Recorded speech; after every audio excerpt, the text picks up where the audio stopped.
अस्सलामु अलैकुम वरहमतुल्लाहि वबरकातुहु। इन्नल हम्दुलिल्लाह नहमदुहु व नस्तईनुहु व नस्तगफिरुहु व नऊज़ु बिल्लाहि मिन शुरूरि अनफुसिना व मिन सय्यिआति अमालिना मय यहदिहिल्लाहु फला मुदिल्ल लहु व मय युद्लिल फला हादिय लहु व अशहदु अन ला इलाहा इल्लल्लाह वहदहु ला शरीक लहु व अशहदु अन्न मुहम्मदन अब्दुहु व रसूलुहु अम्मा बाद। அகிலத்தை படைத்து பரிபாலிக்கக்கூடிய எல்லாம் வல்ல அல்லாஹ்வுக்கே புகழனைத்தும் அல்லாஹுவின் சத்திய தூதர் இம்முயிரிலும் மேலான நபிகள் நாயகம் ஸல்லல்லாஹு அலைஹி வஸல்லம் அவர்கள் மீதும் அன்னவர்களை பின்பற்றி வாழக்கூடிய அனைத்து முஸ்லிம்கள் மீதும் எல்லாம் வல்ல அல்லாஹுவின் கருணையும் சாந்தியும் என்றென்றும் நிலவட்டுமாக. அல்லாஹுவின் நல்லடியார்களே, புனிதமிக்க ரமலான் மாதத்தில் தொடர் இரவு பயான் நிகழ்ச்சியில் நாம் எல்லாம் ஒன்று குழுமிருக்கிறோம். இந்த அருமையான சந்தர்ப்பத்திலே நவீன இஸ்லாமிய குடும்பம் எதிர்நோக்கும் சவால்களும் தீர்வுகளும் என்ற தலைப்பின் கீழ் தொடர்ச்சியாக நாங்கள் பார்த்து வருகிறோம். இன்றைய தினம் பிள்ளைகளை நாங்கள் வளர்க்கின்ற நேரத்தில் ஒரு இஸ்லாமிய குடும்பம் முகம் கொடுக்கின்ற பிரச்சனைகளும் அதற்குரிய தீர்வுகளையும் பார்க்க இருக்கிறோம். சகோதரர்கள் கொஞ்சம் முன்னாடி வாங்க. அன்பிற்குரிய இஸ்லாமிய சகோதரர்களே, குழந்தைகளை நாங்கள் வளர்க்கின்ற நேரத்தில் அந்த குழந்தைகள் எதையெல்லாம் விரும்பி கேட்கிறார்களோ அவர்கள் கேட்கக்கூடியதை தான் நாங்கள் கொடுக்க வேண்டும் என்ற ஒரு மனநிலை இஸ்லாமிய பெற்றோர்களிடம் காணப்படுகிறது. இந்த நிலை குழந்தைகளை தவறாக வளருவதற்குரிய ஒரு சந்தர்ப்பத்தை நான்களாகவே ஏற்படுத்தி கொடுக்கக்கூடிய ஒரு அவல நிலையாக நாங்கள் பார்க்கிறோம். அது குறித்து நேற்றைய தினம் நாங்கள் சில தகவல்களை பார்த்தோம். அதே போன்று ஒரு குழந்தையை நாங்கள் வளர்க்கின்ற நேரத்தில் மார்க்கம் என்ன சொல்கிறதோ இஸ்லாத்துடைய அடிப்படையான கொள்கைகளை அந்த குழந்தைகளுக்கு நாங்கள் கற்றுக் கொடுக்காமல் இருக்கக்கூடிய ஒரு நிலையும் இஸ்லாமிய குடும்பங்களில் நாங்கள் பார்க்கிறோம். சிறிய விடயமாக கருதக்கூடிய இந்த விஷயத்தை பொறுத்தளவில் ஒரு எதிர்கால சமுதாயத்தை ஒரு சீரழிவை நோக்கி இட்டு செல்வதற்கு அடிப்படையான காரணமாக இருப்பதை நாங்கள் பார்க்கிறோம். மார்க்கத்தை குழந்தைகளுக்கு கற்றுக் கொடுக்கின்ற விஷயத்தில் இஸ்லாம் எந்த அளவுக்கு ஆர்வமூட்டிருக்கிறது, நபிகள் நாயகம் ஸல்லல்லாஹு அலைஹி வஸல்லம் அவர்கள் எந்த அளவுக்கு அதை வலியுறுத்தி இருக்கிறார்கள் என்பதையும் நேற்றைய தினம் நாங்கள் பார்த்தோம். அதன் தொடர்ச்சியாக குழந்தைகளுக்கு மார்க்கத்தை கற்றுக் கொடுப்பதில் பெற்றோர்கள் வெக்கம் படக்கூடிய ஒரு சுபாவத்தை நாங்கள் இஸ்லாமிய குடும்பங்களில் பார்க்கிறோம். ஒரு குழந்தைக்கு பிஸ்மில்லா சொல்லி உணவு ஊட்டுவதற்கு பெற்றோர்கள் வெக்கப்படுகிறார்கள். ஆனால் ஏதாவது ஒரு ஆங்கில பாடலை போட்டு குழந்தைகளுக்கு உணவூட்டுவதற்கு அவர்கள் என்ன செய்ய மாட்டார்கள், வெட்கப்பட மாட்டார்கள். அதே போன்று ஒரு குழந்தைக்கு ஒரு ஆடையை அணிவிக்கின்ற நேரத்தில் மார்க்கம் கற்றுத்தருகின்ற முறைகளின் அடிப்படையில் ஒரு ஆடையை அணிவிப்பதற்கு பெற்றோர்கள் வெட்கப்படுகிறார்கள். எப்படி ஆடை அணிவிக்கிறாங்க? குழந்தைக்கு வந்த ஒரு சின்ன குழந்தை, அது இப்போ தான் வளர்ந்து வருது, அதுக்கு என்ன உடுப்பு உடுப்பாட்டுறாங்க தெரியுமா? ஆடைகள் என்ற பெயரில், நவீன கலாச்சாரம் என்ற பெயரில் அந்த குழந்தையிட தொப்புள் தெரிகின்ற அளவிற்கு பெண் குழந்தையாக இருந்தால் ஆடையை அணிவிக்கிறார்கள். அப்படி ட்ரௌசராக என்ன கொடுக்குறாங்க, ஒரு ஷார்ட்டை ஜம்பரை உடுப்பாட்டுறாங்க. ஒரு பெண் குழந்தையாக இருக்கிறது, இப்படி ஒரு ஆடையை அணிவிச்சு 2 பீஸ் ஆடையை வந்து சிறு வயதிலேயே குழந்தைகளுக்கு அணிவித்து பெற்றோர்கள் ரசிக்கிறார்கள்.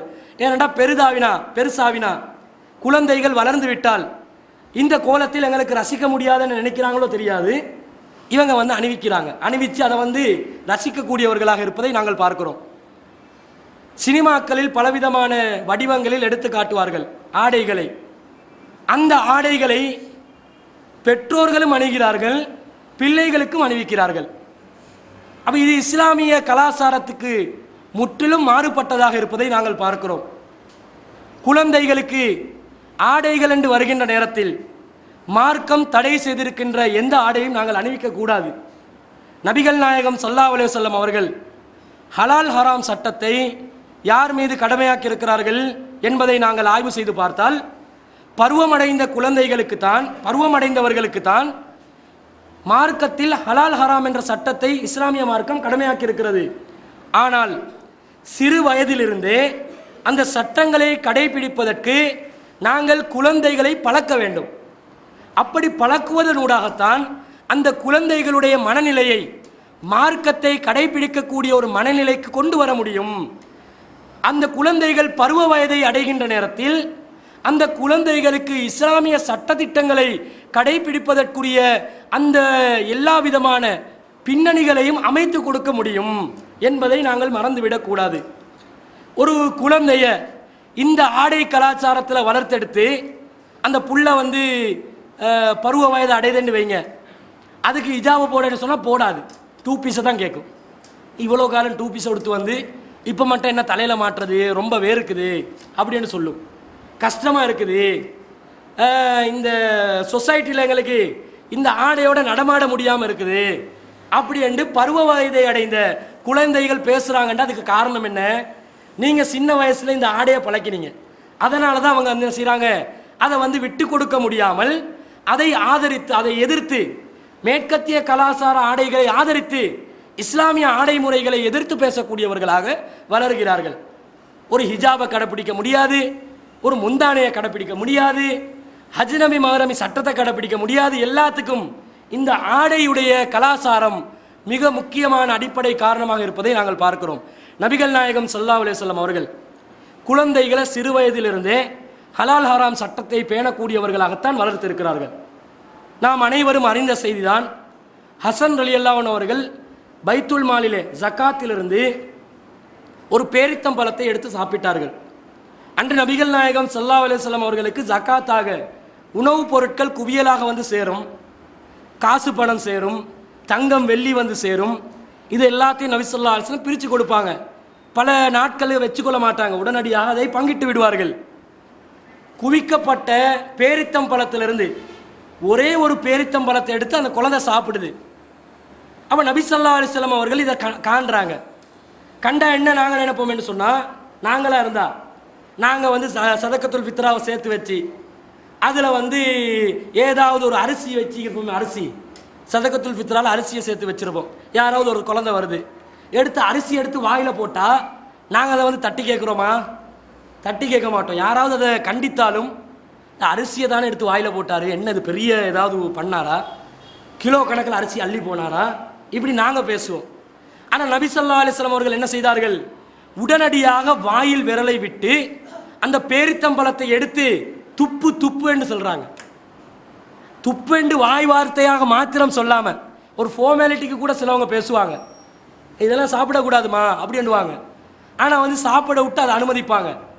ரசூலா துப்பு என்று சொல்லி துப்பை வைக்கிறாங்க, விரலை விட்டுறாங்க வாய்க்கு, அப்படி எடுத்து போடுறாங்க.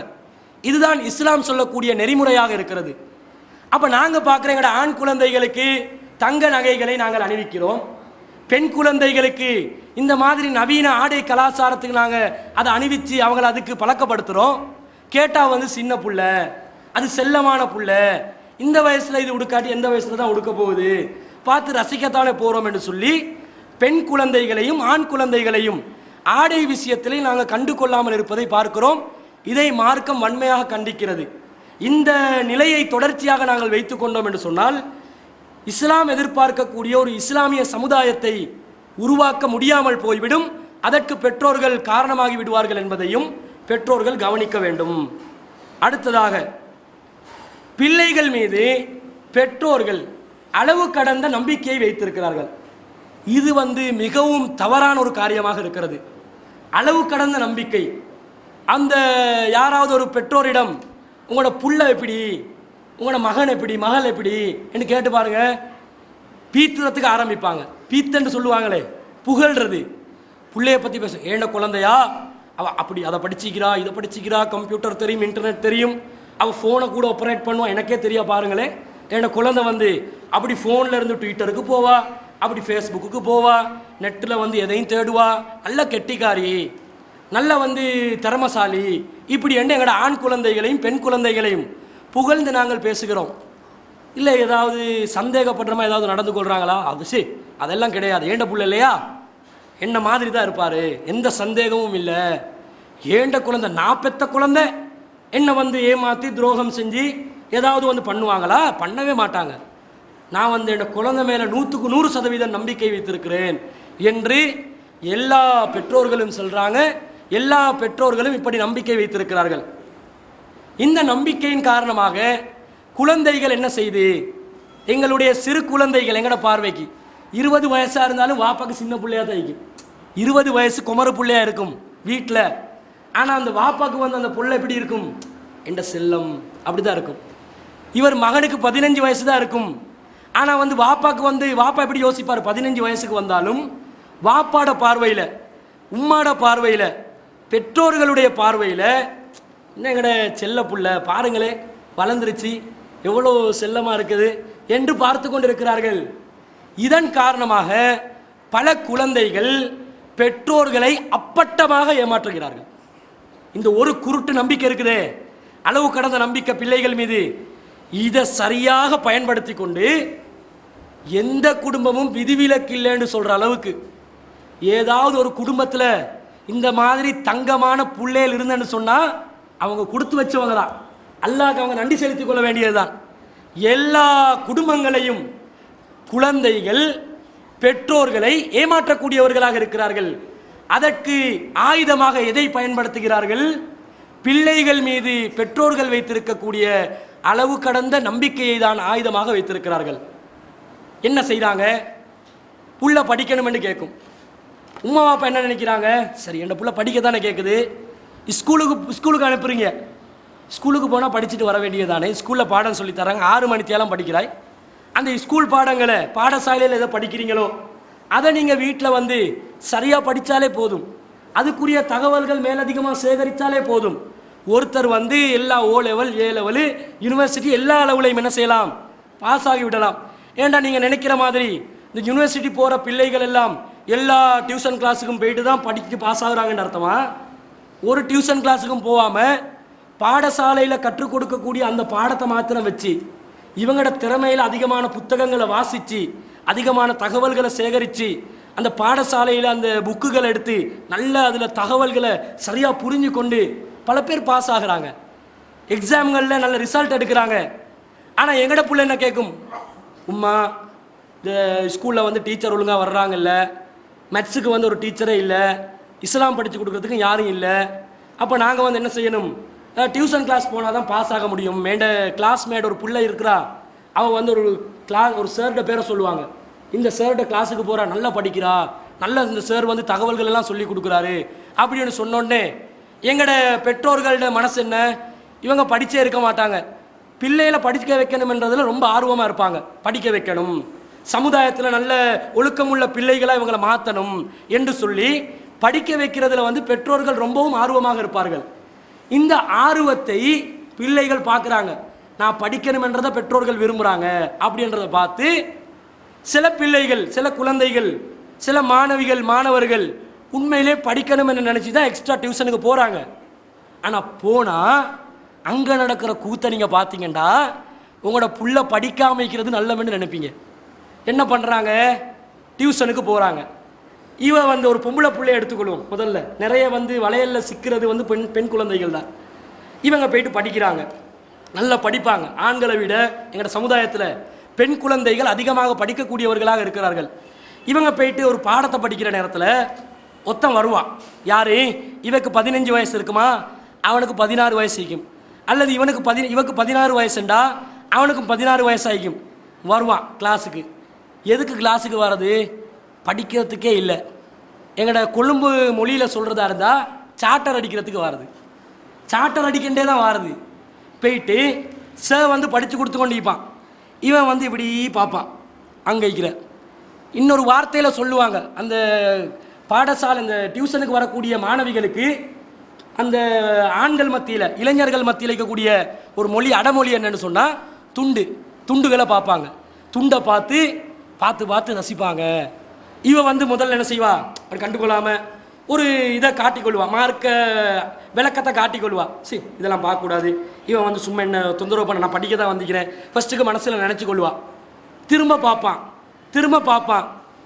இவன் வந்து பக்கத்தில் உள்ள சக மாணவிகள் இருக்கிறாங்களே, அன்னை ஸ்டார்ட் சைத்தானியத் சொல்லுவான், இந்த ஒரு பொடியை வந்து உன்னை பார்த்து கொண்டே இருக்கிறான், நீ மட்டும் கண்டுகொள்ளாமிக்கிற, என்ன மட்டும் பார்த்தேன்னா நான் உடனே வந்து மெசேஜ் ஒன்றை கொடுத்துருவேன் அப்படின்னு சொன்ன உடனே இவ பார்க்குறா, அடி உண்மைதானே, என்ன பார்க்குறானே, என்ன யாருமே பார்க்காத நேரத்தில் இவனாவது பார்க்குறானே, அல்லது வந்து எல்லாரும் பார்க்குற நேரத்தில் இவன் வந்து கொஞ்சம் அழகாக வேற இருக்கிறான், இவனை நான் கொஞ்சம் பார்த்து கொஞ்சம் நைஸாக சிரிச்சா, ஃப்ரெண்ட்ஷிப்பை மட்டும் வச்சுக்கொள்வோம், லவ் எல்லாம் பண்ணக்கூடாது, லவ் பண்ணக்கூடாது, காதலிக்கக்கூடாது, ஜஸ்ட்டு ஒரு ஃப்ரெண்டாக சோசியலாக நாங்கள் பழகிக்கொள்வோம் என்று சொல்லி முதலாவது மெசேஜை கொடுத்துருவாங்க. ஒரு சிறு பொண்ணை சிரிச்சிருவாங்க. அவனுக்கு போதுமா, சிரிச்சா விட்டுறவே மாட்டான். இவ பார்த்து திரும்ப திரும்ப பார்க்குற நேரத்தில் அப்படியே செருப்படுத்து காட்டினான்னு வைங்க, இந்த ஐக்கிது மச்சான் பாரு இதுதான் வந்து மூஞ்சிக்கு உளுமெண்டு காட்டினா அவன் வந்து நைஸாக கலண்டுவான், இது பேய் பிசாசா இருக்குது, இதை நான் பார்த்துட்டு இதில் பின்னால் போக முடியாது, பாதுகாப்பு. அவன்கிட்ட பார்வையில் பிசாசா இருக்கும். ஆனால் இவளுடைய விஷயத்தில் அல்லாஹ் வானவர்களை வைத்து இவளை பாதுகாப்பான். இவளுடைய இந்த நடவடிக்கையால் அல்லாஹ் தஆலா மார்க்கத்தை, ஒழுக்கத்தை, எல்லாத்தையும் இவளுடைய இந்த நடவடிக்கையால் பாதுகாப்பான். ஆனால் அவனுக்கு வந்து அது சைத்தானியத்தான் தெரியும். இவன் என்ன பார்க்குறா, இது செய்யாமல் சிரித்த உடனே அவன் விடமாட்டேன்றான். அப்படி வந்து ஒரு நாளைக்கு சலாம் சொல்லுவான், அஸ்ஸலாமு அலைக்கும். இவங்களுக்கு ஒரு ஆசை வந்துடும், அப்படி சலாம் எல்லாம் சொல்கிறாரு, நல்ல மார்க்கமுள்ள ஒரு பையன் போல அப்படின்னு நினச்சிருவாங்க. ஒன்றாம் நம்பர் சைத்தானா இருப்பான், காட்டிக்கொள்ளவே மாட்டான். அந்த புள்ளடை அந்த காதலை மனசை வெண்டெடுக்கிறதுக்காக எல்லா முயற்சிகளையும் செய்வான்.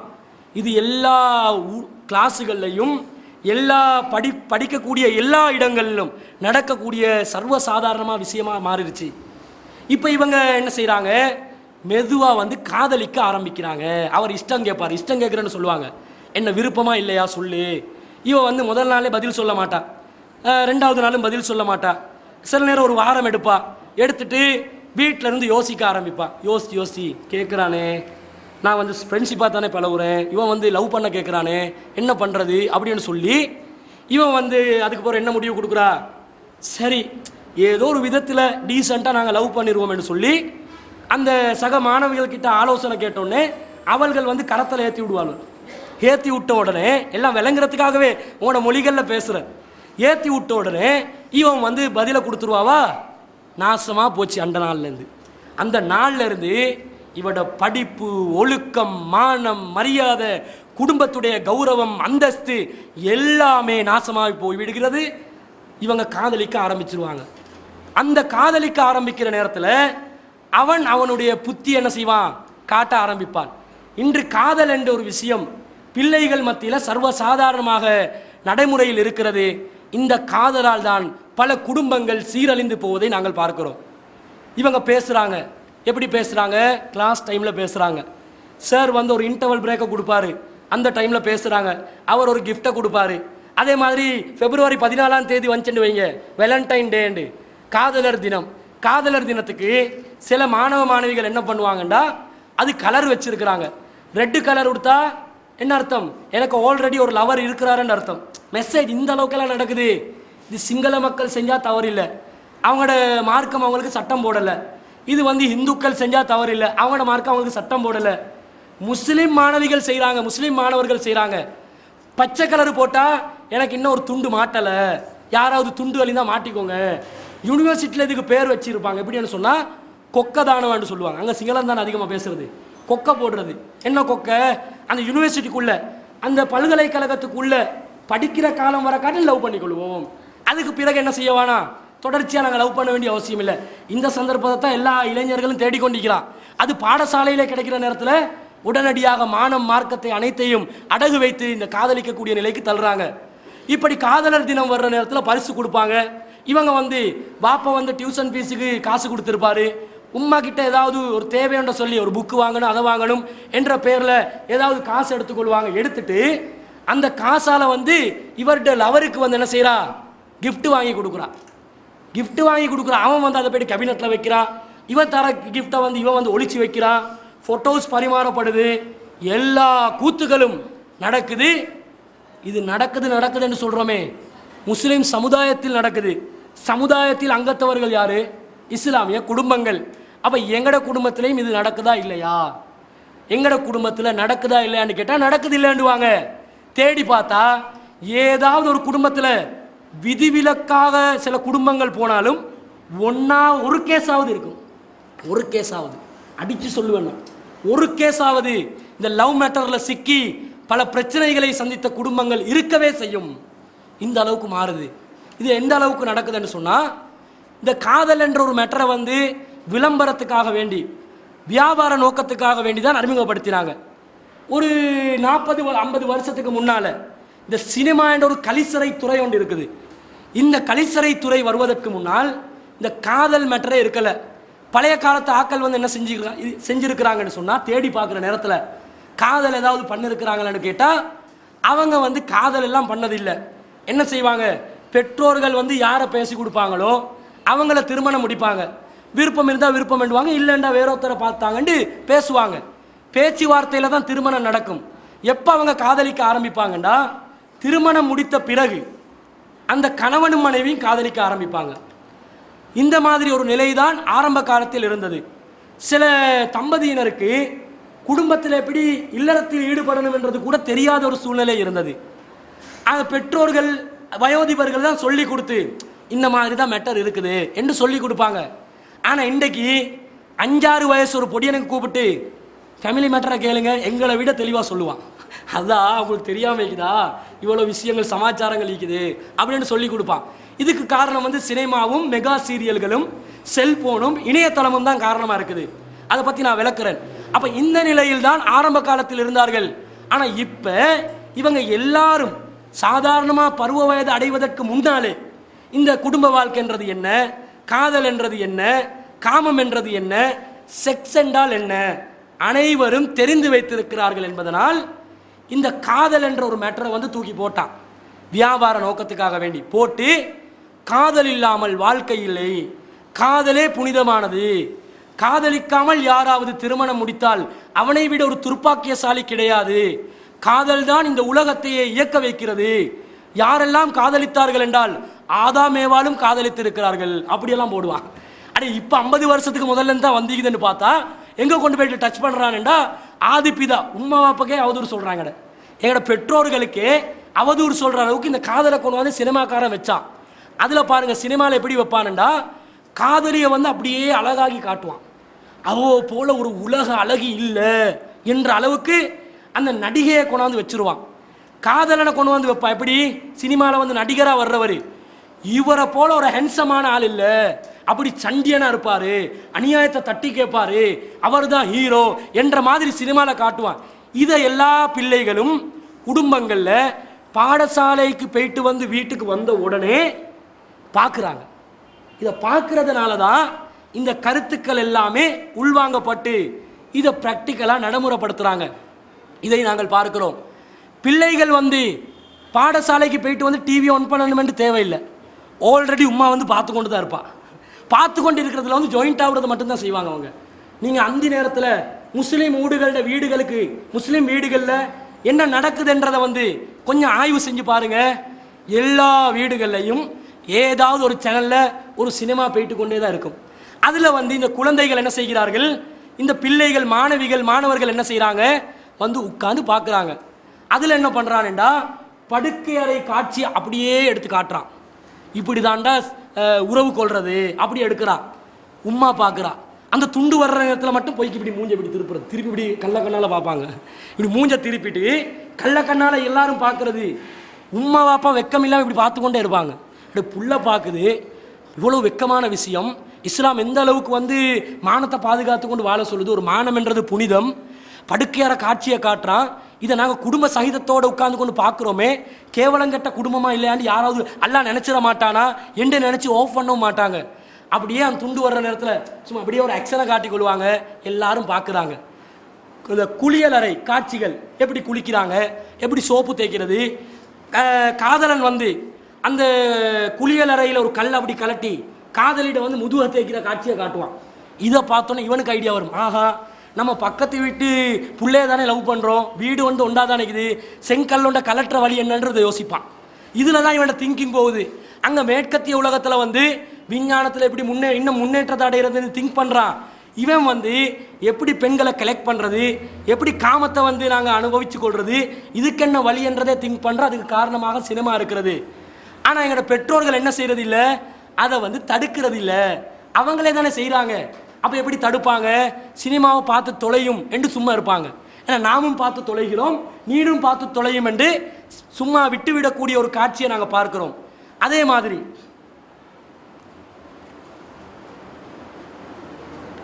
முன்னுக்கு உள்ளவங்க கதைக்கிறாங்களா, அதனால் பின்னால் உள்ளவங்களுக்கு விளங்குதில்லை. யார் கதைக்கிறா, கதைச்சமா விளங்கல எனக்கு. சரி, முன்னுக்குள்ளவங்க கொஞ்சம் கதைக்கிறீங்களா, கதைக்காமல் கேளுங்க. அவன் இந்த பிள்ளைகள் நல்லா படிக்கிறாங்க, நல்லா வளர்ந்துட்டாங்க, இப்போ டெக்னாலஜி எல்லாம் பிள்ளைகளுக்கு தெரியும் என்று சொல்லி முதலாவது என்ன செய்கிறாங்க, வீட்டுக்கு வந்து இன்டர்நெட் கனெக்ஷன் எடுப்பாங்க. உம்மா வாப்பா இன்டர்நெட் கனெக்ஷன் எடுக்கிறதுக்கு வேறு காரணம் வைப்பாங்க. அது வெளிநாட்டில் என்ன புள்ள இருக்கிறான், அவனோட பேசணும் ஸ்கைப்பில், அல்லது வந்து வெளிநாட்டில் உள்ள என் கணவர் இருக்கிறாரு, அவரோட ஸ்கைப்பில் பேசணும் என்று உம்மா இன்டர்நெட் எடுக்கும், அல்லது வாப்பா இன்டர்நெட் எடுப்பார்.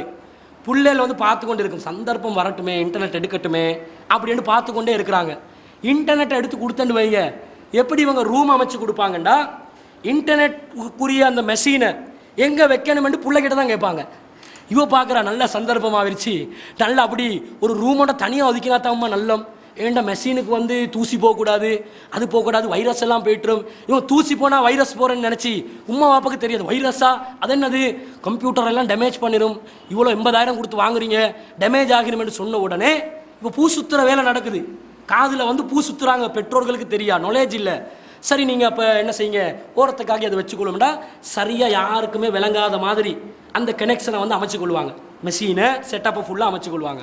அமைச்சு கொண்டு இப்போ பெற்றோர்கள் சொல்லுவாங்க, இந்த இன்டர்நெட் பார்க்குறது சரி, பொய்க்கு பார்க்குறது சரி, ஒரு டைம் இது குறிப்பிட்ட நேரத்தில் தான் பார்க்கணும், நல்ல விஷயத்தான் பார்க்கணும், அப்படி இப்படி செய்யக்கூடாதுன்ட்டு போய்ட்டுருவாங்க மேலோட்டமாக.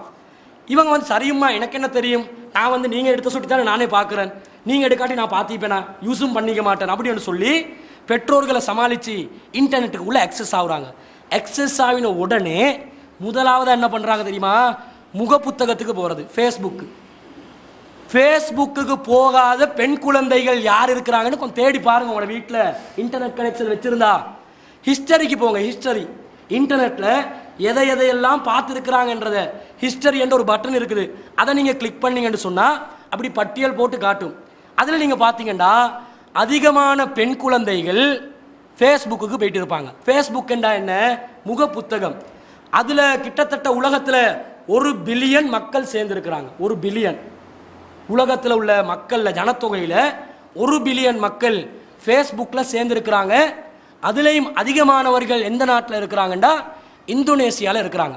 இந்தோனேசியாவில் தான் ஃபேஸ்புக் அக்கௌண்ட்டுகள் வந்து அதிகமாகிக்குது. இந்தோனேசியான்றது என்ன நாடு, முஸ்லீம் நாடு, சரியா. ஃபேஸ்புக்கில் அக்கௌண்ட் இருக்குது. இவட மூஞ்சி வந்து அசிங்கமாக இருக்குமா, ஒரு நடிகையிட மூஞ்சை போடுவா, ஃபோட்டோவா, ப்ரொஃபைல் எல்லாம் வச்சுருக்கிறாங்க. நான் எல்லாம் கிண்டி பார்த்திக்கிறேன், அதனால் சொல்கிறேன். ப்ரொஃபைல் ஒன்றை போட்டு அதில் வந்து ஒரு நடிகையிட மூஞ்சை போட்டு ஐ ஆம் ஃபாத்திமா, ஐ ஆம் ருக்ஸானா அப்படின்னு, எனக்கு இதுதான் விருப்பம், எனக்கு பச்சை கலர் விருப்பம், எனக்கு கருப்பு கலர் விருப்பம், சும்மா போடுறது. போட்ட உடனே ஃபேஸ்புக்லேருந்து சில ஃபேஸ்புக் காகங்கள் என்று சொல்லக்கூடிய ஒரு கூட்டம் இருக்கிறாங்க. ஃபேஸ்புக் கப்புட்டோ வேண்டுவாங்க, 3 பொத்தே கப்புட்டோ என்று சிங்களத்தில் சொல்லுவாங்க. யாராவது வர காட்டும் கவ்வி கொள்றதுக்காக பார்த்து கொண்டே இருப்பாங்க. வந்தோடனே அவனுக்கு தெரியும் இது ஒரிஜினல் ஃபோட்டோ இல்லைண்டு, அப்படி மெசேஜ் அனுப்புவான். நானும் வந்து பச்சை கலரை தான் விரும்புகிறேன், ஒரு கலர் இவனுக்கு விருப்பம் இல்லாமல் வைக்கும், பச்சை கலரை தான் விரும்புகிறேன்னொடனே பேச ஆரம்பிக்கிறாங்க. எப்படி பேசுகிறாங்க, அப்படியா நீங்கள் பச்சை கலராக விரும்புகிறீங்க, வேறு என்ன விருப்பம் உங்களுக்கு, எனக்கு சப்மரின் தின்ன விருப்பம், நானும் விரும்புகிறேன். இப்படி ஸ்டார்ட் ஆகினா பொடியம்மாக்கள் நல்லா விளங்கி வச்சுருக்கிறாங்க. குட்டி மகளை வந்து எப்படி அடக்கிறதுண்டு, எப்படி மயக்கிறதுன்றது நல்லா தெரிஞ்சு வச்சுருக்கிறாங்க, டெக்னிக் தெரியும். அப்படியே கொட்டுவானி உன்னோட விஷயங்களை இதுக்கு சொல்கிறது வந்து அம்மா பாணி என்று சொல்கிறது. சிங்களத்தில் பானியை வடிக்கிறதுன்னு தமிழில் பேசுவாங்க, கொழும்பு பாஷையில். பானியை வடிப்பாங்களா, எப்படியெல்லாம் வடியும் என்று கேட்டால் பலவிதமாக வடியும். இவரை போல ஒரு உத்தமர், ஒரு பரிசுத்தமானவர் இல்லை என்று சொல்லுகின்ற அளவுக்கு வடிப்பாங்க. உண்மையிலே பரிசுத்தமானவனாக இருந்தால் குட்டியிட வந்து பச்சை கலர் விருப்பமா நீல கலர் விருப்பமான்னு கேட்டே இருக்க மாட்டான். இதை இவன் விளங்க மாட்டான். இவன் என்ன செய்வா, இவளும் பரிசுத்தமானவள், அடக்கமானவள், ஒடுக்கமானவள். இடையில கேட்டுக்கொள்வாங்க, நீங்கள் தொழுறீங்களா, அவர் சொல்லுவார் நான் தொழுறேன், நீங்கள் தொழுறீங்களா, நானும் தொழுறேன், நான் தாஜத்தும் தொழுறது, சரி உங்களுக்காக துவா செய்கிறேன், செட்டிங் நடக்குது. இவங்க வந்து நினச்சிடுறாங்க இப்போ மார்க்கம் உள்ள ஒரு பொடியை வந்து எனக்கு வந்து செட் ஆகிட்டாரு என்று பார்த்தா ஃபேஸ்புக்கில் இப்படி பேசி பேசி பேசி பேசி அந்த பெண்களுடைய உள்ளங்கள் அப்படி கவர்ந்து அப்படியே ஃபோன் நம்பரை கொடுத்துருவான் ஃபேஸ்புக்கில். உடனே கொடுக்க மாட்டான், டைம் கேப் எடுத்து தான் எல்லாம் பண்ணுறது. இதை சொல்கிறதுனால இனிமேல் இப்படி தான் நாங்களும் செய்யணும்னு யாரும் தப்பாக விளங்கிறாதீங்க. பெற்றோர்கள் பார்த்துக்கோங்க, இப்படியெல்லாம் நடக்குது. அதனால் இன்டர்நெட் கனெக்ஷன் இருந்தால் உங்களுக்கு இன்டர்நெட்டை பற்றி தெரியாட்டி போட வேணாம் வீட்டில். நீ படிக்காம இரு. நீ படிச்சு தான் என்ன சாதனையை படைக்க போற? உலகத்தில் எங்கள் ஸ்ரீலங்காவில் பெண்களில் படித்து உலக சாதனை படைச்ச எத்தனை பேர் இருக்கிறாங்க? இலங்கையில் சாதனை படைச்ச எத்தனை பெண்கள் இருக்கிறாங்க? ஒருத்தரும் படைக்கலை. அதனால நீ படிக்காட்டியும் பரவாயில்ல, ஒழுக்கம் முக்கியம் என்று சொல்லி நெட் கனெக்ஷனை இல்லாமக்கிறதுக்கு தான் இந்த வழிகளை சொல்லித்தாரன். வீடுகளில் இன்டர்நெட் கனெக்ஷன் இருந்தால் உங்களுக்கு இன்டர்நெட்டை பற்றி தெரிஞ்சிருக்கணும். நீங்கள் அதிகமாக வந்து அதில் என்ன செய்யணும்? கண்காணித்து அவன் இன்டர்நெட் கனெக்ஷனை பார்த்து கொண்டு இருக்கிற நேரத்திலே பூருங்க வீட்டுக்குள்ள வேணுக்கென்று பூருங்க. கேட்பா, என்ன வாப்பா என்ன சந்தேகப்பட்டீங்களா? ஆமாம் சந்தேகம் தான் பண்ணுறேன். காட்டு, எதை பார்த்தேன் காட்டு, கேளுங்க. இப்படி ரேட்டிங் எல்லாம் நடக்கணும். இந்த ரேட் பண்ணுற வேலை வந்து வாப்ப மகள் செஞ்சுட்டு சொன்னால் இவள்கள் அடக்கத்தோடு ஒடுக்கத்தோடு இருப்பாள்வள். இல்லைன்னு சொன்னால் பூ சுற்றுறது வந்து இன்னும் கிலோமீட்டர் கணக்கில் சுத்தப்பட்டு கொண்டே இருக்கும். இப்போ ஃபோன் நம்பர் எடுத்தாங்களா, ஃபோன் பண்ணுவாங்க. செல்ஃபோனை ஆதரிக்கிறதுக்கு விரும்புறதுக்கு இப்போ எதிர்பார்ப்பாங்க, செல்ஃபோன் வேணும். அப்போ செல்ஃபோனை எதிர்பார்க்குற நேரத்தில் அந்த செல்ஃபோன் ஒன்று பாவிக்கணுமே, வீட்டில் செல்ஃபோன் பாவிக்கிறதுக்கு விட மாட்டாங்களே, என்ன பண்ணுறது? முதல்ல ஸ்கூலுக்கு போவாங்களா, அங்கே யாராவது ஒரு பிள்ளைட கையில் வந்து ஒரு செல்ஃபோன் இருக்கும் கண்டிப்பாக. பாடசாலைகளில் செல்ஃபோன் எடுத்து வராதிங்கன்ட்டு ஸ்ட்ரிக்டாக ஒரு ஆர்டர் போட்டுருப்பாங்க. நீங்கள் இந்த மாளிகாவத்தை தாருசலாம் ஸ்கூல் அங்கங்கே போகாதீங்க. தாருசலாம் ஸ்கூலில் பிரின்சிபலை சந்தித்து ஒரு நாளைக்கு எத்தனை செல்ஃபோன் அவுப்படுதுன்னு கேட்டு பாருங்கள். லிஸ்ட்டை போடுவாங்க, இத்தனை செல்ஃபோன் அவுப்படுது. அதிகமாக யார்கிட்ட இருக்குதுன்னு கேட்டு பாருங்க, பெண் பிள்ளைகள் கிட்ட தான் இருக்குது அப்படின்னு சொல்லுவாங்க. வீட்டில் வந்து திங்கிறதுக்கு சாப்பாட்டுக்கு வழி இருக்காது, ஆனால் மாடலாக ஃபோன் இருக்கும். இவங்களுக்கு ஃபோன் வாங்குறதுக்கு வழி இல்லாட்டி என்ன பண்ணுவாங்க?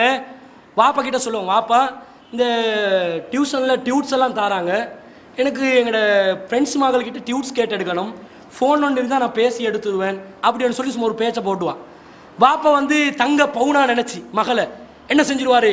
உடனே வாங்கி கொடுத்துருவான். என்ன மகள் பாவிங்க கவனமா அப்படின்னு கொடுப்பாங்க. சரி வாப்பா கவனமாக பாவிக்கிறேன்னு எடுத்து சேட்டிங் பண்ணுறாங்க, எஸ்எம்எஸ் அனுப்புகிறாங்க. ஷார்ட் மெசேஜ் சிஸ்டம் ஒரு எஸ்எம்எஸ் சிஸ்டம் ஒன்று இருக்குது. இது இன்றைக்கு எந்த ஷார்ட் மெசேஜ் சர்வீஸ் இது எந்த லெவலில் இருக்குதுன்னு சொன்னால் செக்ஸ் மெசேஜ் சர்வீஸாக மாறிக்குது. எல்லாம் ஆபாசத்தை அப்படி கொட்டுறாங்க. எல்லாம் அவங்களோட உள்ளத்தில் உள்ள உணர்வுகள், ஏக்கங்கள், எல்லா காமங்களையும் அப்படியே எழுத்து வடிவத்தில் அவனுக்கு அனுப்புகிறாங்க. அனுப்புறதுல விளைவுகள் என்ன நடக்குதுன்னு சொன்னால் அவன் அப்படியே உள்ளத்தை வந்து பெண்கள்ட ஏன்னா ரசூலா சொல்லிட்டாங்களே, நீங்கள் தனிமைப்பட்டுட்டீங்கன்னா சைத்தான் மூணாவதாக வந்துடுவான். அது வந்து நீங்கள் உடல் ரீதியாக தனிமைப்படணுமென்றது இல்லை, தனிமையாக பேச கிடைச்சாலும் போதும். எல்லா உணர்ச்சிகளையும் பரிமாறிக்கொள்கிறாங்க. பரிமாறிக்கொள்றதுல எந்த அளவுக்கு நடக்கும்னு சொன்னால் உணர்ச்சிகள் தூண்டப்பட்டு சென்று வைங்க. குழந்தைகள் தானே, பெண் குழந்தைகள், அவங்களுக்கு வந்து அந்த இச்சைகள் இருக்கும். எங்கட வீட்டில் எத்தனை வயசில் கல்யாணம் முடிச்சு கொடுக்குறோம் நாங்கள் பிள்ளைகளை? 25 வயசு வர காட்டில் இருக்கிறோம், அல்லது 23 வர காட்டில் இருக்கிறோம். நான் சொல்கிறேன் என்னென்னு சொன்னால், விலங்குதா பிள்ளைகள் வந்து இப்போ விஷயங்களை விரும்ப ஆரம்பிக்கிறதான்னு விளங்கிச்சேன்னு சொன்னால் உடனே கரை சேர்த்துட வேண்டியதுதான். யார்டையாவது கையை பிடிச்சி ஒரு நல்ல ஒரு மாப்பிள்ளையை பார்த்து, ஏகத்துவ மாப்பிள்ளையை பார்த்து கையில் ஒப்படைச்சிருங்க. இல்லாட்டி எல்லா மானமும் போயிட்டு இவங்களோட அமானிய உணர்வுகள் எல்லாம் வெளியே கொட்டிட்டு தான் வேறொத்தண்ட கையை பிடிப்பாங்க. இது ஒரு கேவலமான நிலை. எல்லாம் பரிமாறப்படுது. இதில் விளைவாக என்ன நடக்குதுன்னு சொன்னால் வெளி இடங்களில் தனிமையில் சந்திக்கக்கூடிய சந்தர்ப்பம் ஏற்படுகிறது. பாடசாலை என்ற பெயரில், டியூஷன் என்ற பெயரில் போகிறாங்க. அண்மையில் ஒரு சம்பவம் நடந்துச்சு. என்னன்னு சொன்னால் ஒரு பெண் பிள்ளை பாடசாலைக்கு போயிட்டு டியூஷன் போகிறதாக வந்து சொல்லி பெற்றோர்களுக்கு, இந்த பெற்றோர்கள் என்ன பண்ணுறாங்கண்டா தினசரி வந்து டியூஷனுக்கு கொண்டு போய் விட்டுட்டு தான் வருவாங்க. அந்த அளவுக்கு கேர்ஃபுல்லாக நடந்து இருக்கிறாங்க. கொஞ்சம் பெருசாவின் உடனே மகள் மீது நம்பிக்கையை வச்சு அப்படி டியூஷனுக்கு போங்கன்னு சும்மா ஃப்ரீயாக விட்டுட்டாங்க. இவன் என்ன பண்ணியிருக்கிறா தெரியுமா? இவக்கு வயசு 14. இவ ஒரு முஸ்லீம் பொடியனோட லவ் பண்ணி அவன் வந்து பேசி கதைச்சி இவட உணர்ச்சிகள் எல்லாத்தையும் கிளப்பி எடுத்து அப்படி ரூம் புக் பண்ணுற அளவுக்கு கொண்டு போயிட்டான். இது எத்தனை மாதம் நடந்துக்குது? 7 மாதம் நடந்துக்குது. அவட கற்பு பறி போய் அவனும் வந்து ட்ரிக்ஸாக தான் நடந்து கொண்டிருக்கிறான். ரூம் புக் பண்ணுறதுக்கு என்ன பண்ணிக்கிறான்? ரூம் புக் பண்ணி அந்த விஷயங்களை சாதிக்கிறதுக்கு முன்னால் கருகள் தரிக்காமல் இருப்பதற்கு, கரு வந்து உருவாகாமல் இருப்பதற்கு டேப்லெட்ஸ் வேற கொடுத்துருக்கிறான். டேப்லெட்ஸை கொடுத்து சிஸ்டமாகவே வேலையை பண்ணியிருக்கிறான். 14 வயசு. எப்படி பெற்றோர்களுக்கு தெரிய வருது தெரியுமா? லொஜ்ஜை வந்து ரேட் பண்ணுறான். ரேட் பண்ணுற நேரத்தில் கைவசமாக மாட்டு. அப்போ பார்க்குறான் 14 வயசு, சிறுவர் துஷ்பிரயோகம் அந்த பேரில் நீதிமன்றத்துக்கு போட்டான். அப்போ தான் பெற்றோர்களுக்கு தெரியும், ஏண்ட புள்ள கற்பழிக்கப்பட்டிருக்கிறாள், கெடுக்கப்பட்டிருக்கிறாள். ஏன்னா விருப்பத்தோட தான், ஆனால் கெடுக்கப்பட்டுட்டா, விருப்பத்தோடு இது நடந்திருக்குது. கற்பு பறிப்போய் இருக்கிறது. அந்த பெற்றோர்கள் யாரு? அந்த வீடுகளில் அவங்க உழைக்கிறதுக்காக என்ன பண்ணுறாங்கண்டா, அந்த கடையாப்பம் சுடுறேன்னு சொல்லுவாங்களே, இந்த வேலையை பண்ணுறாங்க. புட்டு இடியாப்பம் நெருப்பை ஊதி ஊதி பற்ற வச்சு தான் உழைக்கிறாங்க. இவன் வந்து பெரிய ஒரு நெருப்பை உள்ளத்துக்கு கொடுத்துட்டா. உழைச்சி இந்த உழைப்புல வந்து முழுசாக செலவழிக்கிறாங்க. யாருக்கு? இவட படிப்புக்காக தான் முக்கால்வாசி செலவு போகுது. போயிட்டு இந்த காரியங்களை செஞ்சுட்டு வந்து கைவசமாக மாட்டிப்பட்ட உடனே இன்னும் தகவல் வருது. கிளாஸில் மாத்திரம் இல்லை, வீட்டிலையும் இரவுக்கு இவருக்கு தனியாக ரூம் கொடுத்தோடனே வீட்டிலையும் இரவுக்கு இவர் வந்துட்டு போகிறாரு என்ற மாதிரி மெசேஜ் வருது. எவ்வளோ கேவலம்! இந்த இஸ்லாமிய சமுதாயம் இரத்த கண்ணீர் வடிக்க வேண்டிய அளவிற்கு ஒரு மானக்கேடான அசிங்கமான விஷயம் இல்லையா இது? இதுக்கு யாரு காரணம்? பெற்றோர்கள் தான் காரணம். ஏன் கவனிக்காமல் இருக்கிறீங்க? உங்களோட புள்ள வந்து தங்க பவுன்னு ஏன் நினைக்கிறீங்க? இன்டர்நெட்டில் ஹிஸ்டரி எப்பயாவது தேடி பார்த்துருக்கிறீங்களா? ஆண்களாக இருந்தால் முழுக்க ஆபாசமான சினிமாக்களையும் நீல படங்கள் என்றாங்களே, இதை தான் பார்க்குறான். கெஃபேக்கு போனால் இதை தான் பார்க்குறான். மொபைல் ஃபோன் கையில் வச்சா இதை தான் பார்க்குறான். டவுன்லோட் செய்கிறான், பதிவிறக்கம் செய்கிறான், ஷேர் பண்ணுறான். பல மாணவர்களோட பார்க்குறாங்க. குரூப் ஸ்டடி என்று ஒரு இடத்துக்கு அனுப்பினான். குரூப் ஸ்டடி, அம்மா குரூப் ஸ்டடிக்கு போகிறோம், மாணவர்கள் எல்லாம் சேர்ந்து படிக்க போகிறோம் என்று பார்த்தா அங்கேயும் இதே வேலை தான். ஃபேஸ்புக்கு போகிறது, ஆபாசமான இணையதளங்களில் போயிட்டு ஆபாசமான காட்சிகளை பார்க்கறது. இதை எல்லாத்தையும் பார்க்கக்கூடியவர்களாக முஸ்லீம் சமுதாயத்தின் பல நடைமுறை உதாரணங்கள் இருக்குது. எடுத்து சொல்கிறதுக்கு கொஞ்சம் கூச்சமாக இருக்குது. இவ்வளவு நடக்குது. அப்போ நாங்கள் வந்து கண்காணிக்காமல் இருக்கிறோம். ஃபோன் பண்ணி பேசுகிறாங்க, இரவு நேரங்களில் பேசுகிறாங்க. தலையாணிக்கு அடியில் தான் ஃபோன் இருக்கும். சில பெற்றோர்கள் வந்துட்டு கவனக்குறைவு எந்த அளவுக்குன்னு சொன்னால், பல இடங்களில் நான் இதை சொல்லி இருக்கிறேன். பெண்களுக்கு வந்து ஃபோன் பாவிக்கிறதுக்கு விடாமல் பெற்றோர்கள் வச்சுருப்பாங்க. இவங்களோட மூளை வந்து வேலை செய்து, ஃபோன் தான் நமக்கு இல்லையே, பெற்றோர்கள்கிட்ட ஃபோன் இருக்குதுண்டு, அது மூலமாகவே எஸ்எம்எஸ் நாங்கள் பெற்றுக்கொள்வோம் என்று அவங்களுக்கு சொல்கிறேன். நீங்கள் இங்கிலீஷால் ஒரு எஸ்எம்எஸ் அனுப்புங்க. இங்கிலீஷால் எஸ்எம்எஸ் அனுப்புகிறான். அவன் அனுப்பினோடனே உமாக்குன்னு தெரியாது, வாப்பாக்கு இங்கிலீஷ் தெரியாது. மகள் இது என்னன்னு பாருங்க, அவள் பார்த்து ஒரு டுல்பா ஓடுறது, பொய்ய இப்படி தான் இருக்குது அப்படியா? அவளுக்கு மெசேஜ் வந்துருச்சு. அவன் மெசேஜை பெற்றுக்கொள்றா, ரிப்ளை அனுப்புறா, இன்பாக்ஸை டிலீட் பண்ணுறா, அவுட் பாக்ஸை டிலீட் பண்ணுறா, டிராஃப்ட் மெசேஜை டிலீட் பண்ணுறா, ஹிஸ்டரியன் சில ஆக்கள் டிலீட் பண்ணுறாங்க. நெட்டில் எல்லாத்தையும் டிலீட் பண்ணி அப்படி பத்தினி மாதிரி வந்து உட்கார்றாங்க. ஆனால் நாசமாக போகிறாங்க. இதன் விளைவாக என்ன நடக்குது? பெண்கள் அந்நியர்களோடு ஓடிப்போய் திருமணம் முடிக்கக்கூடிய நிலையும் ஏற்படுகிறது இந்த முஸ்லீம் சமுதாயத்தில். எத்தனை கேஸ் இருக்குது? என்ன காரணம்? அந்நியர்களோட பழகுறாங்க. டியூஷனுக்கு போனால் பழகுறாங்க, ஸ்கூலுக்கு போனால் பழகுறாங்க, வெளியில் போகிற நேரத்தில் பழகுறாங்க, அக்கம் பக்கத்தில் இருக்கக்கூடிய அந்நிய ஆண்களோட பழகுறாங்க. இறுதியான முடிவு எப்படி வருது? ஓடி போகிறாங்க. ஓடி போனோடனே எங்களோட பெற்றோர்களுக்கு மானத்தை பற்றி, மார்க்கத்தை பற்றி கவலை வருது. மார்க்கத்தை விட்டுட்டு போயிட்டாலே, மானத்தை விட்டுட்டு போயிட்டாலே, குடும்ப மானத்தை சீரழிச்சிட்டாலே அப்படின்னு அழுகுறாங்க. அப்போ அழுது வேலை இல்லை. ஆரம்பத்தில் நீங்கள் செல்ஃபோன் கொடுக்குறதுக்கு முன்னால் நீங்கள் பார்த்துருக்கணும். ஆரம்பத்தில் நெட் கனெக்ஷன் கொடுக்குறதுக்கு முன்னால் நீங்கள் யோசிச்சிருக்கணும். டியூஷனுக்கு அனுப்பினீங்களே, உண்மையில் டியூஷன் போறாவா வேற எங்க சரி போறாவாண்டு நீங்கள் கண்காணிச்சிருக்கணும். நல்ல அருமையாக வளர்கிற பிள்ளைகள் நாங்கள் பார்க்கிறோம்.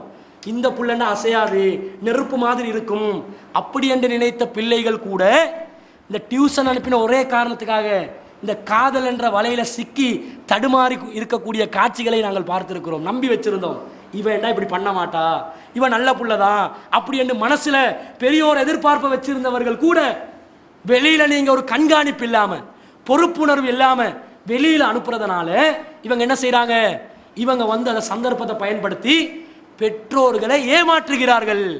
எத்தனை குழந்தைகள் பெற்றோர்களை ஏமாத்துறாங்க நீங்க செக் பண்ணுங்க. ஸ்கூல் பேக்கை செக் பண்ணுங்க. அவங்க டியூஷன் போறாங்க, படிச்சாங்களா இல்லையான்னு பாருங்க.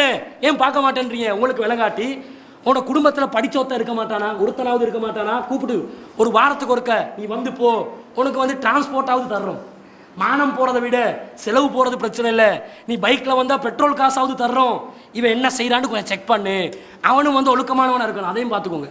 அவன் செக் பண்றன்ற பேர்ல அவன் கலெக்ட் பண்ணிடுவான். இல்லாட்டி மிச்சம் கவனமா இருக்க வேண்டிய ஒரு நிலையில நாங்க இருக்கிறோம். அப்ப மானத்தை மரியாதை எல்லாத்தையும் நாங்க விட்டு அந்நிய ஆண்களோட வந்து குடும்பம் நடத்துறாங்களே, இது எல்லாத்தையும் பார்த்து ரத்த கண்ணீர் வடிக்கவா அளவா சிரிக்கவான்னு தெரியாம இருக்குது. எத்தனை சம்பவங்கள் நடக்குது, எத்தனை பிள்ளைகள் இப்படி பண்ணிருக்கிறாங்க. லாஜிக்கல்ல போயிட்டு தங்குறாங்க. நாங்க நினைக்கிறோம் வர்ற நேரத்தில் அபாயா உடுத்துக்கொண்டு அப்படி ஹிஜாப் சட்டத்தோடு வருவாங்க. பார்த்தா லொஜ்ஜுக்கு போன ஃபோட்டோ வச்சு அவன் பிளாக்மெயில் பண்ணுறான். அடியே உன்னோட படுத்த காட்சிகள் இருக்கிறது, இதை வெளிக்காட்டவா வானமா அப்படின்னு பிளாக்மெயில் பண்ணுறான். மானம் போகுது. என்ன செய்கிறான் அவன்? அந்த காட்சிகள் அந்த ஃபோட்டோக்களை இன்னும் மாணவர்கள் உண்மையான காதலர்கள் யாருமே இல்லை, எல்லாம் சந்தர்ப்பவாதிகள், எல்லாம் ஏமாற்றக்கூடியவர்கள். திருமணம் முடிச்சே ஏமாத்திட்டு போகிறான், குழந்தைய கொடுத்துட்டு ஏமாத்திட்டு போகிறான் நிறைய பேர். காதல் என்ன உத்தரவாதம்? காதல் சட்டபூர்வமானதா? உண்மையிலே ஒரு அரசாங்கம் செய்ய வேண்டிய வேலை. யாராவது காதலிச்சாங்கன்னு சொன்னால் அவங்களுக்கு அரசாங்கம் தண்டனை வழங்கணும். நம்மட அரசாங்கம் என்ன பண்ணுறாங்க தெரியுமா? கண்ணியமிக்க ஜனாதிபதி அவர்கள் சமீபத்தில் ஒரு அழகான திட்டத்தை அறிமுகப்படுத்தி இருக்கிறார். என்னது? காதலர்கள் சந்தோஷமாக சுதந்திரமாக சந்தித்துக் கொள்வதற்கு காதலர்களுடைய மைதானங்களை நான் அமைத்து கொடுக்க போகிறேன். முதலாவது மைதானம் காலியில் மாத்திரையில் ஆரம்பமாக போகிறது. நாசமாக்குறா இவன். சமுதாயத்தை காப்பாற்றணும் என்று நாங்கள் பார்த்தா ஒரு விக்டோரியா பார்க்க போங்க, ஒரு பகல் டைமில் போயிட்டு பாருங்கள் எத்தனை ஹிஜாபோட எத்தனை கேஸுகள் இருக்குதுன்னு பாருங்கள். நெட்டில் போடுறான் பாரு, முஸ்லீம்களா முஸ்லீம் பெண்களா விக்டோரியா பார்க்கல சல்லாப காட்சிகள் அப்படின்னு காட்டுறான். எவ்வளவு வெக்கமாக இருக்குது. எந்த குடும்பத்தில் எந்த பெண்ணாக இருந்தாலும் ஒரு முஸ்லீம்ட மனசு உறுத்தணும். எந்த தங்கச்சா இருந்தா, என்னுடைய தாத்தாவா இருந்தா, என்னுடைய சகோதரியா இருந்தா எனக்கு எவ்வளவு ஒரு கோபம் வருமோ அந்த மாதிரி ஒவ்வொரு மூமினும் முஸ்லீம் இந்த விஷயத்தில் ஆத்திரப்படணும். தடுங்க. லவ் பண்ணுறாங்கன்னு யாராவது கேள்விப்பட்டு வைங்க, உடனே பிரேக் பண்ணிடுங்க. காதலை சேர்த்து வைக்கிறது மாமா வேலை பார்க்கறது. மாமா வேலை யாரும் பார்க்காதீங்க, பிரேக் பண்ணுங்க. பிரேக் பண்ணாதான் பாதுகாப்பு. சிலவங்க நினைக்கிறாங்க காதலை சேர்த்து வைக்கிறது புனிதமான ஒரு விஷயம், நான் சேர்த்து வச்சுட்டேன் எண்டி சிலவங்க அதில் பெருமைப்பட்டு கொண்டு இருக்கிறாங்க. சில குடும்பங்களில் கேட்டால் இந்த வயசில் யாரும் தப்பு செய்யாதது, எல்லாரும் பண்ணித்தானே இருக்கிறோம். அடி நீ பண்ணதுக்கு என்னோட பிள்ளையும் பண்ணணுமா? நீ பண்ணது தவறு தான், சரி தெரியாமல் செஞ்சுட்டேன், உன்னோட பிள்ளையும் பண்ணணும்ன்றது விதியா? அது தடுக்கணும். தடுக்காவிட்டால் முஸ்லீம் பெண்களுடைய கற்புகளுக்கு எந்த பாதுகாப்பும் இல்லாமல் போய்விடும். அல்லாஹ் மறுமையில் கேட்க மாட்டானா? நீங்கள் ஒரு சமுதாயத்தை உருவாக்குறேன்னு பாடுபட்டீங்களே, இந்த குழந்தை முஸ்லீம் பிள்ளைகளை நீங்கள் ஏன் பாதுகாக்கலன்னு நல்லா கேள்வி கேட்டா எந்த ஜமாத் நடத்தியும் அர்த்தம் இல்லை, எந்த நிர்வாகம் நடத்தியும் அர்த்தம் இல்லை, எந்த தாவா பணியும் அர்த்தம் இல்லை. அப்போ பெற்றோர்களாகிய நீங்கள் என்ன பண்ண வேண்டும்? அளவுக்கு அதிகமாக உங்களுடைய பிள்ளைகளை நம்பாதீர்கள். நம்பிக்கை உள்ளத்தில் வச்சுக்கொள்ளுங்க, வெளியில் காட்டாதீங்க. சந்தேக பார்வையில் பாருங்க. சந்தேகம் கொள்ளக்கூடாது தான், வீணான சந்தேகம். இதில் நாங்கள் சந்தேகம் கொள்ளக்கூடாதுன்னு விட்டோம் என்று சொன்னால் என்ன நடக்கும் தெரியுமா? எங்களோட முகத்தில் கரிய பூசி போக காட்டிலும் என்ன நடக்குதுன்னு விளங்காமல் போய்விடும். இஸ்லாமிய மார்க்கமும் இதை வன்மையாக கண்டிக்கிறது. இந்த காதல் என்ற ஒரு இளவு இந்த சமுதாயத்தில் விழுந்து அதனால் பல பேர் பறி போகிறாங்க, பல பேர் சிறுவர் துஷ்பிரயோகத்துக்கு உள்ளாகிறாங்க. இலங்கையில் மாத்திரம் கடந்த வருடம் 8000க்கும் மேற்பட்ட சிறுவர் துஷ்பிரயோகம் நடந்திருக்குது. இந்த சிறுவர் துஷ்பிரயோகம் என்றால் 16 வயசுக்குள்ள 18க்குள்ள உள்ளவங்க எல்லாம் சிறுவர்கள் என்று பார்க்குறான். இந்த வயசுல தான் டீனேஜ் இருக்குது. டீனேஜ் என்ற வயசுல தான் இந்த காதல் இந்த கலிசரெல்லாம் வருது. இந்த வயசுல காதல் என்ற பெயரால பல பேர் துஷ்பிரயோகத்துக்கு உள்ளாக்கப்படுறாங்க. இதை எல்லாத்தையும் கவனித்து காதலுக்கு ஆப்பு வைங்க எல்லாரும் சேர்ந்து. காதல் என்றதை எந்த காரணத்தையும் கொண்டும் நீங்கள் ஆதரித்து விடாதீர்கள். அப்படி ஒருத்தன் காதலிச்சு உச்சகட்டத்துக்கு போனாங்கன்னு எந்த அளவுக்கு பேசுறாங்கண்டா, பல வருஷ காலமா பெற்றோர்கள் வளர்த்திருப்பாங்க, கஷ்டப்பட்டு இருப்பாங்க, பாடுபட்டு இருப்பாங்க. இன்றைக்கு நேரத்து கண்ட ஒருத்தனுக்காக வேண்டி உம்மா வாப்போ எதிர்த்து பேசுறாங்களா இல்லையா? காதல் எந்த அளவுக்கு திசை திருப்புதுன்னு பாருங்க. எவ்வளவு வருஷ காலமா எந்த உயிர், எந்த பாசம், எந்த நேசம், எந்த செல்லம் என்று சொல்லி வளர்த்தெடுக்கின்ற பிள்ளைகள் பெற்றோர்களை எதிர்க்கிறாங்க. எதுக்காக வேண்டி? இந்த அற்பமான காதலுக்காக வேண்டி. அவன் யாரென்றே தெரியா, அவன் அட்ரஸே தெரியாது, எங்கேருந்து வந்தானே தெரியாது. எங்கேயோ கண்டவான் பழகினமா, அவன் நல்லவன், என்ன புரிஞ்சிருக்கிறான், என்ன பாதுகாப்பான் என்று நினைத்து அவன் பின்னால் போகிறாங்க. ஆய்வறிக்கைகள் என்ன சொல்லுகிறது? காதல் திருமணங்கள் 10% தான் என்ன செய்து வெற்றிகரமாக அமைகிறது. மீதமுள்ள 90% காதல் திருமணங்கள் அவர்களுடைய குடும்ப வாழ்க்கையில் தோல்வியைத்தான் கொண்டு தருகிறது என்று ஆய்வறிக்கைகள் சொல்லுகிறது. இவர் முயற்சி செய்கிறாரு, காதலிக்கிறதுக்கு முயற்சி செய்கிறாரு, முடியாமல் போனோடனே தாடியை வளர்க்குறாராம். அடே சுண்ணத்தண்டு தாடியை வளர்த்தா ஒரு அர்த்தம் இருக்குது. இது லவ் ஃபெயிலியராம், கண்ணதாசன் ஆகிட்டாராம். ராவைக்கு சேட் சாங்ஸ் போட்டு கேட்குறாங்க. நடக்குதா இல்லையா?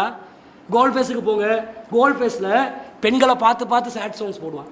காதல் ராணி இல்லையே கலந்து மகிழவே என்று சொல்லி இரவில் சேட் சாங்கை போட்டு அதிலே அப்படி ஒரு சிகரெட்டை இழுத்து, அதிலே ஒரு பியரை குடித்து, அதிலே அப்படி ஒரு கஞ்சாவை இழுத்து, அப்படி இவன் நாசமாக போகிறான். அது உண்ட வாப்பா வந்து எவ்வளோ எதிர்பார்ப்பு வச்சு உன்னை வளர்த்துருப்பார். நீ வந்து பெருசாகி குடும்ப சுமையை வந்து நீ சுமக்கணும், நீ தான் எங்களுடைய குடும்பத்துக்கு பொறுப்பாளராக இருக்கணும் என்று வாப்பா நினைச்சிருப்பாரு. அந்த கனவு எல்லாமே என்ன செய்யறாங்க, கலைத்து விடுறாங்க, பச்சையாக கலைத்து விடுகிறார்கள். இந்த மாதிரி சூழ்நிலைக்கு இளமையான ஆண்கள் தள்ளப்படுகிறார்கள். காதல் தான் வாழ்க்கைன்னு நினைக்கிறாங்க. அப்போ 90% தோல்வி அடையுது தெளிவாக ஆய்வறிக்கைகள் சொல்லுதண்டா. இந்த மண்ணாங்கட்டிக்கு எதுக்காக வேண்டி இந்த மண்ணாங்கட்டியை நாங்கள் தேடணும், தேடக்கூடாது என்பதை இந்த இஸ்லாமிய சமுதாயத்தவர்கள் புரிந்து கொள்ள வேண்டும். யாராவது காதலிக்கிறாங்கன்னு சொன்னால் அதுக்கு முதல் காரணம் பெற்றோர்கள் தான் என்பதை நீங்கள் புரிந்து கொண்டு அவர்களுக்கு அதற்குரிய எல்லா வாசல்களையும் நீங்கள் அடைத்து விட்டு, ரொம்ப ஸ்ட்ரிக்ட் பண்ணுறாங்கன்னு சொல்லுவாங்க, நீங்கள் ரொம்ப ஸ்ட்ரிக்டாக இருக்கு, அப்படி தாண்டி ஸ்ட்ரிக்டாக தான் இருப்பேன், ஒழுங்காயிரி உன்னை முடிச்சு கொடுக்க காட்டில் நான் ஸ்ட்ரிக்டாக தான் இருப்பேன். ஏன்டா ரசூலா என்ன சொல்கிறாங்க, ஒரு பெண் குழந்தைய யார் பெற்றெடுக்கிறாங்களோ அவர்களை கற்பொழுக்கம் உள்ளவர்களாக வளர்த்து அவர்களுக்கு முறையான முறையில் திருமணம் செய்து கொடுத்தால் நானும் அந்த பெற்றோர்களும் மறுமையில் இவ்வாறு இருப்போம் என்று நபிகள் நாயகம் ஸல்லல்லாஹு அலைஹி வஸல்லம் காட்டினாங்களே. அந்த ஹதீஸில் அந்த பாக்கியம் உங்களுக்கு வேணுமெண்டா ரசூலை தனக்கு நெருக்கமாக்குறாங்க. சொர்க்கத்தில் வசீலா என்று சொல்லக்கூடிய உயர்ந்த தரஜால நபி ஸல்லல்லாஹு அலைஹி வஸல்லம் இருப்பாங்க. சொர்க்கத்திலே ஆக உச்சகட்டமான இன்பத்தை நபி ஸல்லல்லாஹு அலைஹி வஸல்லம் அடைவாங்க. ரசூல்லாவோடு இப்படி இருக்க கிடைக்கும் என்றால் அந்த வசீலா என்ற தரஜாவை நபி ஸல்லல்லாஹு அலைஹி வஸல்லம் அவர்கள் அனுபவித்துக் கொண்டிருக்கக்கூடிய நேரத்தில் அவர்களோடு சேர்ந்து எங்களுக்கு அனுபவிப்பதற்கு வாய்ப்பு கிடைக்கும் என்ற அர்த்தம். அப்போ நாங்கள் ஒழுங்காக எங்களோட குழந்தைகளை வளர்க்க வேண்டும். இன்னும் இந்த காதலை வந்து நாங்கள் ஆதரித்தோம் என்று சொன்னால் எங்கள் சமுதாயத்தில் பல சீரழிவுகள் வரும். ஒருத்தர் காதலிச்சே தான் தீருவேன், இதுதான் என் வாழ்க்கை அப்படின்னு சொன்னால் 2 பேர் எடுத்து லவ் பண்ணிட்டியா, இனிமேல் படிப்பெல்லாம் இல்லை, விட்டுரு, நீ படித்ததையும் சாதிக்க போகிறது இல்லை. ஏன்னா நல்லா படிக்கிற பிள்ளைக்கு ஒரு செல்ஃபோன் ஒரு வாப்பா வாங்கி கொடுக்குறாரு கிஃப்டா. அவன் வந்து நல்ல ஸ்கூலில் ஹையஸ்ட் ரேங்க்ல வந்துட்டாரு. வந்த உடனே பிள்ளைக்கு வந்து செல்ஃபோனை வாங்கி கொடுத்தோன்னே நல்லா படித்த பிள்ளையே வாப்பாக்கு எடுத்து போடுறான். செல்ஃபோனை கையில் கொடுத்தோன்னே அடுத்த எக்ஸாம்களில் அப்படி ரிசல்ட் அப்படியே குறைஞ்சி கடைசியில் அந்நிய ஒரு ஆணோட இவன் என்ன செய்கிறான், ஓடி போகிறான். செல்ஃபோன் தான் காரணமாகிக்குது. அப்போ இந்த செல்ஃபோன்களை பாவிக்க விடாமல் நாங்கள் மிச்சம் கவனமாக இருக்கணும். அப்படி உச்சகட்டமாக யாராவது விரும்பி இனி ஒன்றும் பண்ண முடியாதுன்ற ஒரு சூழ்நிலை வந்துச்சுன்னு சொன்னால் ஆரம்ப கட்டமெண்டா உடனே பிரேக் பண்ணிடுங்க. உச்சகட்டத்துக்கு போயிடுச்சுன்னு சொன்னால் கூப்பிட்டு ஒரு முடிவு எடுத்துருங்க.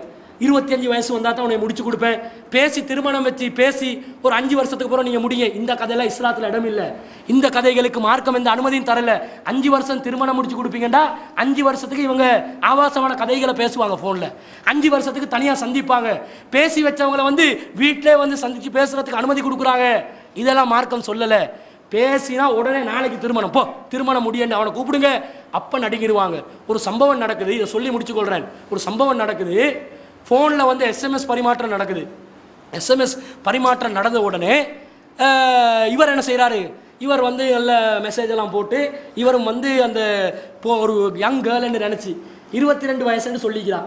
இவர் வந்து ஒரு 23 24 வயசில் இவர் நல்ல ஒரு கேர்ள் தான் வந்திக்கிறார், நல்ல ஒரு துண்டு தான் இவர் லவ் பண்ண ஆரம்பிச்சிட்டாரு. ஃபோனில் எல்லாம் எஸ்எம்எஸ் எல்லாம் அனுப்பி உங்களை நேரில் பார்க்கணும் அப்படின்டா இவர் சொல்ல, அவன் நேரில் வந்து நிற்கிறான். யாரோட, 16 வயசு ஒரு பிள்ளையோட வந்து நிற்கிறான். அவருக்கு 47 வயசு, 16 வயசு பிள்ளையோட வந்து நிற்க இவன் வந்து ஓடுறான். அம்மாடியோ ஒன்றை முடிக்கலாது எனக்கு, நான் வந்து நீ எங்கன்னு நினச்சேன் லவ் பண்ணேன் அப்படின்னு ஓடுறான்.